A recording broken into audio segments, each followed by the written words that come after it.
என்னம்மா அப்ப பண்ண போறீங்க? முருங்கைக்காய் போட்டு கார குழம்பு வச்சிருக்கேம்மா. அதுக்கு காம்பினேஷனா கீரை கடைய போறேன். ஒரு ஈஸியான கீரை கடைசல்.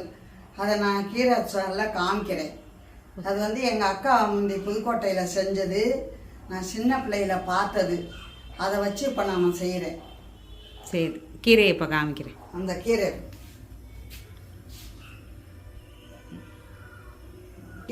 எடுத்து அலசி வச்சிருக்கேன். கீரை வந்து 3 தடவை அலசணுமா, இல்லாட்டி மண் இருக்கும். இப்போ கீரைக்கு தண்ணி வச்சுருக்கீங்க? கீரைக்கு தான் தண்ணி வச்சுருக்கேன். அது கொதிக்கணுமா? ஆமாம், கொதிச்ச விட்டு தான் கீரை வைக்கணும். அதுக்கு முன்னாடி பூண்டை போட்டுறணும். பூண்டு அதில் போட்டுறணும். அம்மா தண்ணி கொதிச்சிடுச்சு. கீரை வைக்கிறேன். தண்ணி கொதிச்ச விட்டு தான் கீரை வைக்கணும்.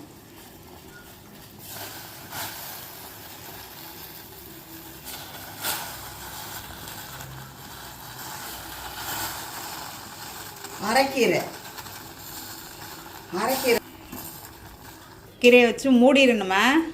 ஆமாம், கொஞ்ச நேரம் மூடணுமா, ஆவி வர்ற வரைக்கும். கீரையை மூடக்கூடாதுமாங்களேம்மா? அதை சொல்லுவாங்க, ஆனால் நான் மூடி தான் எப்பவும் செய்வேன். மூடினா தான் அந்த ஆவி பிடிச்சி ஒரே மாதிரி வேகும். மூடலைன்னா ஒரு பக்கம் வெந்து வேகாமல் இருக்கும், அப்படி சொல்லுவாங்க. ஆனால் அதை நான் என்னுடைய பாலோப்பு தான். அந்த பார்த்தீங்களா, ஒரே மாதிரி மூடணும்னா. கீரை வந்துருச்சா? இன்னும் வேகலம்மா. இப்போதான் ஒரு திருப்பி விட்டுருக்கேன். பாருங்கள், பச்சையாக இருக்குது பாருங்கள். அது எப்படி கண்டுபிடிக்கிறது கீரை வேகிறத? காம்பு வெந்திருந்தாதாம்மா கீரை வெந்திருக்கும். காம்பை தான் டெஸ்ட் பண்ணணும். வெந்துருச்சாம்மா? கீரை வெந்துருச்சு.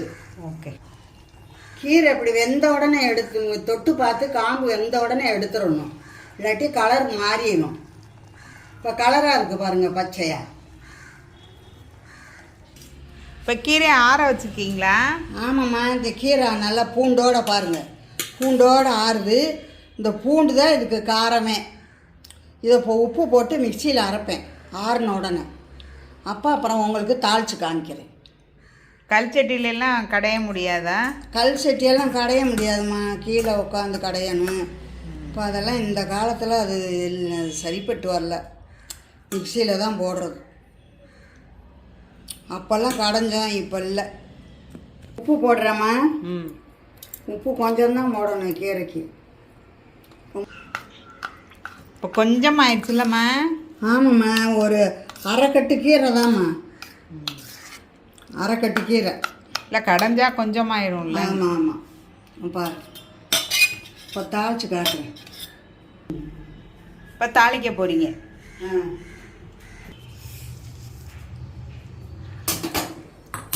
கீரை தாளிக்க போகிறீங்களா? ஆமாம், தாளிக்கணுமா. என்னென்ன போட்டு தாளிப்பீங்க? சீரகம், ஒரே ஒரு பாதி காஞ்ச மிளகா, அவ்வளோதான். அதுக்கு நீங்கள் இஷ்டப்பட்டால் மோர் மிளகா போட்டு தாளிச்சுக்கோங்க. எண்ணெய் காயணுமா. காஞ்ச உடனே சீரகம் போடணும். இப்போ சீரகம் போடுறேன். சீரகம் பொரியணும்.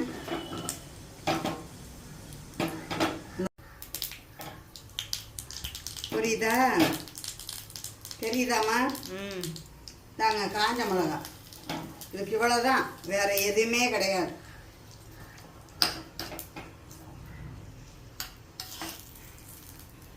நீங்கள் செஞ்சு சாப்பிட்டு பாருங்கள், அப்புறம் சொல்வீங்க.